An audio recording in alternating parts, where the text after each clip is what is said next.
उस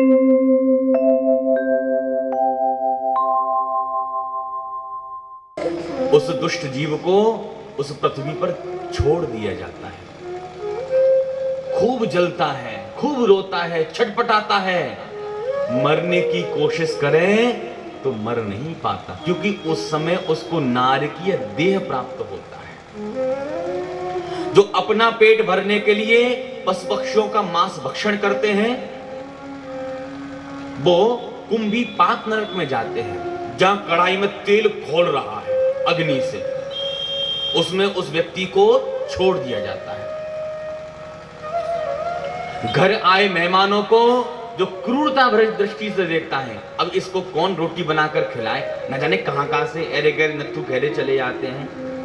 जो मेहमानों को क्रूरता भरी दृष्टि से देखता है, शोदेव जी कहते वो वज्रतुंड नरक में जाता है, जहां गीध उसकी आंखें नोच नोच कर खाते हैं। जो नरकों का व्याख्यान किया, परीक्षित जी महाराज तो घबराने लगे। शोदेव जी से कहते महाराज नरक तो बड़ी खतरनाक है, इनसे बचने का कोई उपाय नहीं है क्या? तब षष्ठम स्कंद के प्रथम अध्याय में नरकों से बचने का उपाय बताते हैं। शोदेव जी कहते राजन, नरकों को तो तुम धोबी घाट समझ लो। कपड़ा धोने की फुर्सत नहीं रहती तो धोबी घाट पर कपड़ा पटक देते हैं। अब धोबी अपने हिसाब से कपड़े को धोता है, मार मार कुटने महाराज गर्म पानी में डालकर कपड़े के प्राण निकाल देता है धोबी। कपड़े की दुर्दशा से कपड़े को बचाना चाहो तो भैया अपने घर की बाथरूम में बाजार से कोई अच्छा सा साबुन लेकर के आओ और समय बचा करके एक बार रगड़ दो भैया साबुन कपड़े पर, तो कपड़ा भी अच्छा हो जाएगा और कपड़े की दुर्दशा से कपड़ा बच भी जाएगा। ऐसे है ये जो नरक होते हैं ना, ये धोबी घाट के समान है। इन धोबी घाट नरकों से अपने आप को बचाना चाहो तो एक साबुन श्री शोदेव जी बढ़िया सा बताते हैं और कहते हैं यदि इस सावन को रगड़ दिया तो बड़े से बड़े दाग ढूंढते ही रह जाओगे। कौन सा सावन बताते हैं? के चित के मलया भक्त्या वासुदेव परायणा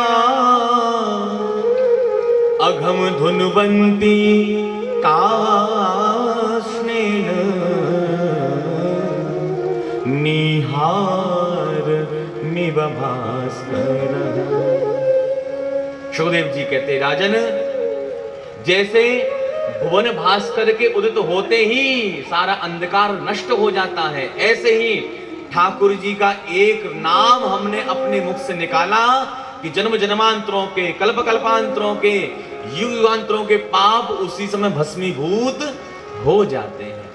बोलबा के बिहारी लाल की जय। ठाकुर जी का एक नाम मुख से निकला, सारे पाप नष्ट हो जाते हैं। लकड़ी का चाहे कितना भी बड़ा ढेर रखा हो, एक चिंगारी पूरे ईंधन को राख बना सकती है। ऐसे ही भैया पापों का चाहे कितना भी बड़ा पहाड़ रखा हो, भगवान का एक नाम पापों का विस्फोटक होता है। प्रेम से बोलिए राधे राधे। लेकिन हम तो खूब राधे राधे बोल रहे हैं, हमारे पाप क्यों नहीं कट रहे? प्रेम से बोलिए राधे राधे। आपका मन नहीं था, हमने बुलवा लिया, तो हम तो खूब राधे राधे बोल रहे हैं, फिर भैया हमारे पाप क्यों नहीं कट रहे? उसका कारण भी है भाई। कथा में आए, खूब राधे राधे राधे राधे ठाकुर जी की खूब कथा सुनी, पाप सारे कट गए। पता चला आरती की और जब प्रसाद लेकर घर चलने लगे तो किसी के जूता चप्पल पहन के चले गए। भैया कछु लोग होए इस ढंग के, पहले से ही महाराज ऐसी खबर लगा के बैठ जाएं कि फलाना आदमी अच्छे से जूता पहन कर के आ रहा है, और जहां उसने जूता उतारे वहीं जाकर बैठ जाते हैं सीधे। और बेचारा भगत तो आया कथा सुनने के लिए और गमदी से यहां जूता लेकर 9 2 11 हो गए। वैसे अच्छी बात ना है भैया ये सब।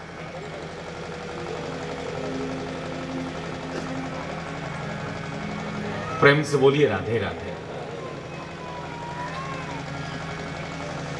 ध्यान दीजिए, भगवान का नाम मुख से निकला सारे पाप भस्म हो जाते हैं, इसमें कतई संदेह नहीं है। लेकिन आपके हाथों से यदि दूसरा कोई पाप बना तो जो पाप भस्म हो गए हैं वो पुनः जागृत हो जाते हैं। इसलिए भैया ऐसा अभ्यास बनाना चाहिए कि कोई पाप हम पे बन ही ना पाए। जब ठोकर लगे तो मैया दैया हमारे मुख से ना निकले, ठाकुर जी का नाम ही निकले। पता चला ठोकर लगी, ठाकुर जी का नाम निकला, उसी समय प्राण निकल गए। भाई मृत्यु भी कह के थोड़ी ना आएगी हमारे पास। ऐसा अभ्यास बनाओ ठाकुर जी के नाम का कि निरंतर ठाकुर जी के मुख से बस ठाकुर जी का नाम ही निकलता रहे। अरे कुछ लोग तो पूरा व्यवहार ही ठाकुर जी के नाम से करते हैं। सीताराम, तो आइए भैया सीताराम, कथा में नहीं चलना सीताराम। हर व्यवहार ठाकुर जी के नाम से, कई महात्मा ऐसे हैं हर व्यवहार ठाकुर जी के नाम से करते हैं। तो ठाकुर जी का नाम निरंतर हमारे मुख से निकलता रहे, ऐसा हमें अभ्यास बनाना चाहिए। सुखदेव जी महाराज इतिहास की घटना श्रवण कराते हैं। कान्य कुब्जे द्वजः कश्चित् दासी पतिरजामिल नाम्ना नष्ट सदाचारो दास्या संसर्गतो सीत। कन्नौज में एक ब्राह्मण रहता था जिसका नाम था अजामिल। बड़ा मातृपितृ भक्त ब्राह्मण शरीर। एक बार समिधा लेने के लिए जंगल में आया तो जंगल में क्या दृश्य देखा, एक शूद्र और वैश्या को जब प्रसंगरत उसने देखा तो उसकी मति मलिन हो गई। उस वैश्या के साथ ही उसके घर चला गया, वैश्यालय में रहने लगा। कालांतर में वैश्या के द्वारा 9 पुत्रों को इसने जन्म दिया। 9 बालक हुए इसके यहाँ पर। एक बार संतों की मंडली आई, अजामिल के घर पहुंची तो महंत जी ने कहा, बेटा अगला जो बेटा हो उसका नाम तुम नारायण रख देना। संत तो कहकर चले गए और जब वैश्या के उदर से बालक का जन्म हुआ तो संतों के कहे अनुसार उस बालक का नाम अजामिल ने नारायण ही रखा। और लघु पुत्र में तो प्रेम अति होता है। आप भी व्यवहार में देखिए, जो घर में सबसे छोटा बेटा होगा ना उसमें अतिशय प्रेम होता है। तो अजामिल भी नारायण से प्रेम करने लगा। बेटा नारायण भोजन करने चलो, बेटा नारायण घूमने चलो, बेटा नारायण सोने चलो, बेटा नारायण स्नान करने चलो, पूजा करने चलो। तो नारायण नारायण कहते कहते कहते कहते अजामिल के पाप कटने लगे। मृत्यु काल उपस्थित आया। काले काले यम के दूत अजामिल को पकड़ने के लिए आए। जो काल पाश गले में डाली और जो खींचना प्रारंभ किया, अजामिल घबरा गया, अपने पुत्र नारायण को पुकारने लगा, बेटा नारायण मुझे बचाओ, बेटा नारायण मुझे बचाओ। दूरे क्रीडन का सक्तो पुत्रम नारायणावयं प्लावतेन स्वरोणो आजुहाव कुलेन्द्रियः। बेटा नारायण मुझे बचाओ, बेटा नारायण मुझे बचाओ। जो नारायण नारायण पुकारना प्रारंभ किया कि पुत्र नारायण ने तो आवाज नहीं सुनी, प्रभु ने आवाज सुन ली। उसी समय 4 पार्षद उसी समय प्रकट हो गए। बोल लक्ष्मी नारायण भगवान की जय। 4 अक्षर का नाम नारायण, तो 4 पार्षद ही आए। कालपाश गले से निकाली, कालपाश को फेंका और यमदूतों में एक एक धक्का भी मार दिया। अच्छा, अजामिल को नहीं पता ये कौन आ गए बचाने के लिए। यमदूत कहते हैं, क्यों भाई तुम 4 चमकीले चमकीले कहां से आ गए और तुमने हमको धक्का कैसे मारा? पार्षद कहते, तुम काले कलूटे कहां से आ गए, इसको क्यों पकड़ रहे हो? तुम पहले अपना परिचय दो। यमदूत कहते हैं हमको नहीं पहचानते, अरे हम हैं यमदूत, यमराज के सेवक। पापियों को पकड़ने का ठेका हमारे पास ही है पूरा। ये पापी है अजामिल, इसको पकड़ने के लिए हम आए हैं। लेकिन यमदूत कहते हैं तुम भी तो अपना परिचय दो, तुम चार चमकीले चमकीले कहां से आ गए हैं? तो पार्षद कहते हैं हमको नहीं पहचानते, अरे हम हैं नारायण के दूत, और जो हमारे मालिक को पुकारता है हम उसको बचाने के लिए आ जाते हैं।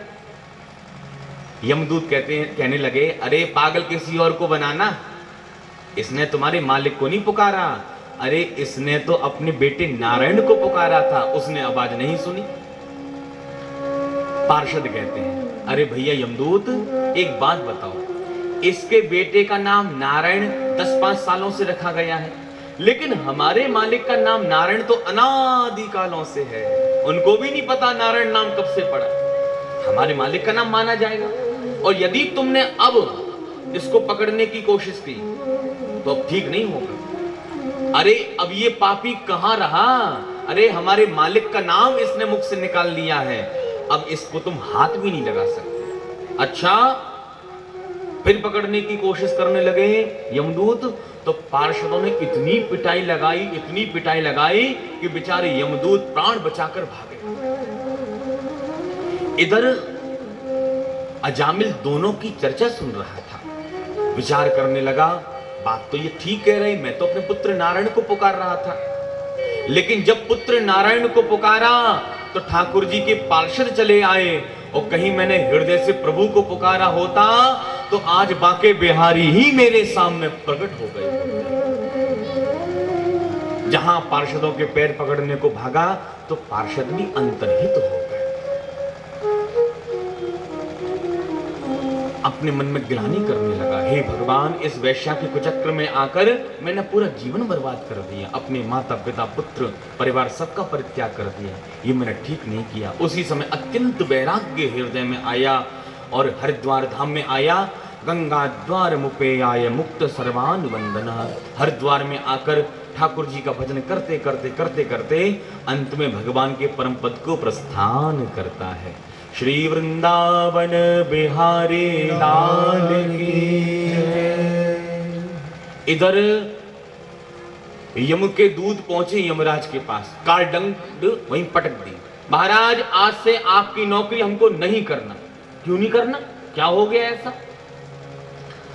तब यमदूत कहते हैं आपके कहे अनुसार गए थे अजामिल को पकड़ने के लिए, 4 चमकीले चमकीले आए, ऐसी तो पिटाई लगाई और वहां से हमको भगा दिया। अरे ऐसे कैसे पिटाई लगा दी? अरे कोई बात भी तो हुई होगी, बात क्या थी? यमदूत कहने लगे महाराज बात तो कुछ नहीं थी, बस वो अपने पुत्र नारायण को पुकारने लगा था। जो नारायण नाम यमदूतों ने अपने मुख से निकाला कि यमराज तो भैया सिंहासन से कूद पड़े, सिंहासन से कूद करके आए और यमदूतों के मुख पर हाथ रख दिया। इस प्रकार ये नाम को ऐसे मत लो, इशारे में बात करो। यमदूत कहते महाराज अब तो हम अपने घर में खड़े हैं, अब हमें किस बात का डर है? ये नारायण नाम की महिमा क्या है ये बताइए। यमदूत कहते हैं, यमराज कहते हैं यमदूतों से, तुम इस प्रकार भगवान का नाम नारायण पुकार रहे हो ना, और कहीं तुमने जोर जोर से यह नाम लेना प्रारंभ कर दिया, नरकों में किसी पापी ने इस नाम को सुन लिया, यदि उसने बोलना प्रारंभ कर दिया तो पूरे पापी ठाकुर जी के धाम में चले जाएंगे, हमारा पूरा कारोबार चौपट हो जाएगा। इसलिए इस नाम को ऐसे नहीं लिया जाता, इशारे में बात करो। अच्छा महाराज ऐसा ही नाम है, तो इस नाम की महिमा क्या है? तब यमराज कहते हैं भैया इसी समय जाओ भगवान नारायण से पूछो कि आपके नाम की क्या महिमा है, तो वो भी बताने में असमर्थ है, वो भी नहीं बता पाएंगे कि नारायण नाम की क्या महिमा है। हम 12 लोग हैं जो थोड़ा बहुत जानते हैं भगवान के नाम के बारे में। कौन कौन है? स्वयं मुरनारद शंभो, कुमार कपिलो मनो, प्रहलादो जनको भीष्मो, बलिर्वैयासके वयो, द्वादशेते दुजानीमो, धर्मान भागवतम भटा, हम 12 लोग हैं जो भगवान के नाम के बारे में थोड़ा बहुत जानते हैं, वस्तुतः हम भी ज्यादा नहीं जानते। यमदूत कहते महाराज इतने पढ़े लिखे तो हम हैं नहीं, आप तो इतना बताइए कि किसको पकड़ करके लाना है और किसको पकड़ कर नहीं लाना। तो यमराज कहते हैं नोट कर लो किसको पकड़ कर लाना है। आप भी सुन लीजिए, यम की दूत किसको पकड़ने के लिए आते हैं। जिह्वा न भक्ति भगवत गुण नाम धेयम्, चेतस्न न स्मरति चरणारविन्दम्, कृष्णाय नो नमति यत् सिर एकदापि, तानानयध्वमसतो कृत विष्णु कृत्या। जिह्वा न भक्ति भगवत गुण नाम धेयम्, जिसकी जिह्वा से कभी भगवान का नाम नहीं निकला। चेतस्न न स्मरति तच्चरणारविन्दम्, भगवान के चरणों में जिस पापी का कभी माथा नहीं झुका। मंदिर से जा रहा है, सामने से हाथी की तरह महाराज अभिमान में भरकर जा रहा है, ऐसे पापी को पकड़कर लेकर के जो मंदिर से निकलते समय कभी अपनी गर्दन ना झुकाए। तो भैया यमराज कहते हैं उसको पकड़कर लेकर आओ जिसने कभी अपने माता पिता की सेवा नहीं की। संसार की तो खूब सेवा की उसने, लेकिन जिस माता पिता ने बच्चे को जन्म दिया उस बच्चे ने माता पिता की सेवा नहीं की, उस पापी को पकड़ कर लेकर। भैया चाहे कितना भी धर्म पुण्य कर लो, कितने भी तीर्थों में चले जाओ, कितनी भी कथा सुन लो, कितना भी दान पुण्य कर लो, यदि माता पिता को सुख नहीं पहुंचाया तो भैया खैर कुछ भी कर लो, भगवान तो राजी नहीं होने वाले। कुछ भी कर लो, सब माफ कर देंगे आपको, लेकिन खैर वो तो माफ करने वाला ही नहीं। प्रेम से बोलिए राधे राधे। इसलिए माता पिता की भी खूब सेवा करो। जिसकी जिह्वा से कभी भगवान का नाम नहीं निकला, संसार का नाम तो खूब गाता है लेकिन भगवान का नाम नहीं गाता। एक बार क्या हुआ, श्रावण का समय था तो एक भैया ने अपनी हाथ पे जब राखी बंधवाई तो भैया प्रसन्न हुआ और अपनी बहन को एक हीरे की नथ दे दी गिफ्ट में। अब हीरे की नथ आई हाथ में बहना के, तो बहना ने हीरे की नथ अपने कान अपनी नाक में पहन ली और सबको बताती फिरे, देखो देखो आज भैया ने मुझको क्या भेंट किया है, हीरे की नथ भेंट की है, देखो कितनी सुंदर लग रही है। कोई देखे ना तो उसको ही बताती फिरे वो सबको, देखो हीरे की नथ।